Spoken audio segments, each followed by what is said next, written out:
7 days into the Iran war, the United States has given Tehran an ultimatum as the capital suffers its heaviest bombardment yet. The death toll rising again as Iran launches new strikes, and Lebanon is pounded in a devastating attack.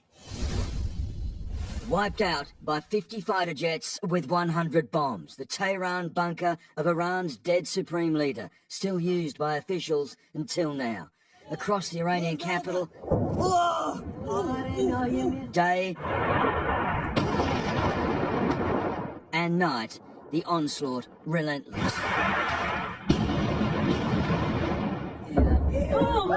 Locals claim it's the heaviest bombing since the war started a week ago. Here, an underground base for missile launchers and Iranian defense. The US president today demanding unconditional surrender. Our military is doing phenomenally. Iran's death toll so far, an estimated 1,332 people. Bodies still being hauled from the rubble of homes. Their war at an end, but Iran's battling on. Firing into neighbouring Iraq, taking out Kurdish bases, as Iran hit another Iraqi target, US-owned oil company Halliburton. Iran is still sending rockets and drones into Israel, Iron Dome on red alert. Interceptors protecting IDF headquarters in Tel Aviv as Israel turns attention north. Downtown Beirut, entire buildings pulverised. The hunt for Hezbollah raging on. Israel says these are terrorist command centres in the heart of the Lebanese capital, used to organise military attacks. For Lebanese locals, just more misery.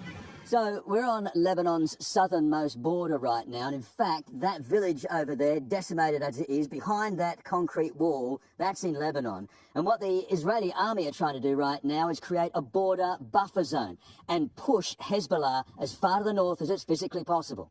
It's no man's land, but the Israeli army says the area is still crawling with Hezbollah. At an army media briefing nearby, warning alarms sound. And we're forced to take cover. So in the middle of a press briefing, we've just got an alarm going that there's a drone making its way in this area right now. For a few anxious minutes, military and media huddle as it passes. But as the briefing gets underway again, We're gonna go inside again. the attack drone returns. When the Chief of Staff, the 769 Brigade, resumes questions on the extent of their bombing campaign through Lebanon. People are saying, are you about to turn Lebanon into another Gaza? We have no intention of turning Hezbollah into Gaza in no way. The war with no signs of slowing. An American supersonic B-1 arriving today. Called the Bone, it carries up to 34,000 kilos of bombs.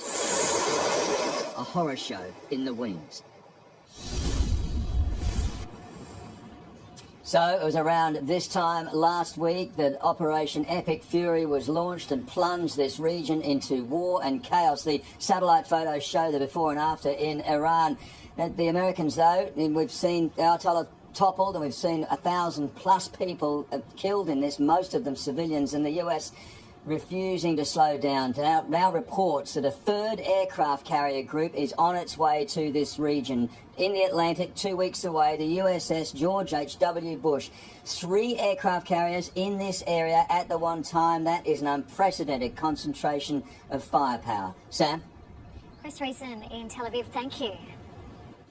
A resolute US president has sent a clear message to any surviving members of Ayatollah's regime. There will be no deal, only unconditional surrender.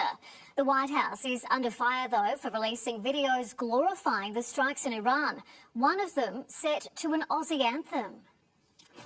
With the future of Iran hanging in the balance, Donald Trump hosts a meeting on the future of college sports. It doesn't sound very important compared to what's happening in Iran and other places, but it is very important to me. Also high on his list, crushing the Iranian regime, setting a new end goal. There will be no deal with Iran except unconditional surrender. Their army is gone, their navy is gone, their communications are gone, their leaders are gone. The president says he's fine if another religious figure becomes Iran's next leader, whether they're democratically elected or not, as long as they treat the United States and Israel well. I know there's a number of people that our intelligence agencies and the United States government are looking at. But with each strike, that shortlist gets shorter. Also today, reports that Tehran has been receiving battlefield help from Russia, with allegations the Kremlin has been providing intelligence helping it to target US assets across the Middle East. We're tracking everything. Our commanders are aware of everything. That clearly is not making a difference with respect to the military operations in Iran, because we are completely decimating them. The White House rubbing it in, posting a stream of social media memes, including this one, set to an Aussie anthem. And this, mixing war footage with clips from Hollywood blockbusters. I'm here to fight for truth and justice the American way. Including Tropic Thunder. Ben Stiller demanding it be removed. We never gave you permission and have no interest in being part of your propaganda machine. In Washington, D.C., Rob Scott, 7 News. Counter-terror police in the UK have arrested 4 men suspected of spying for Iran, allegedly targeting synagogues and stalking members of London's Jewish community. Live Europe correspondent Ben Downey in London. Ben, the details bear striking similarity to the attacks Iran's been accused of carrying out on our shores.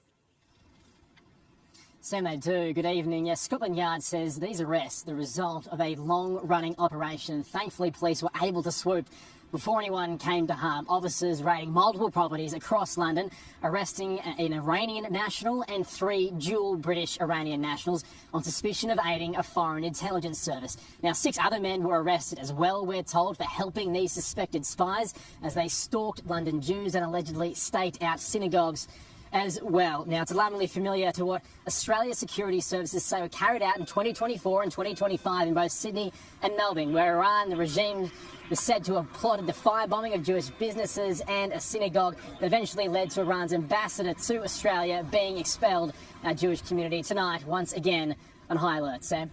Ben Downey, thank you.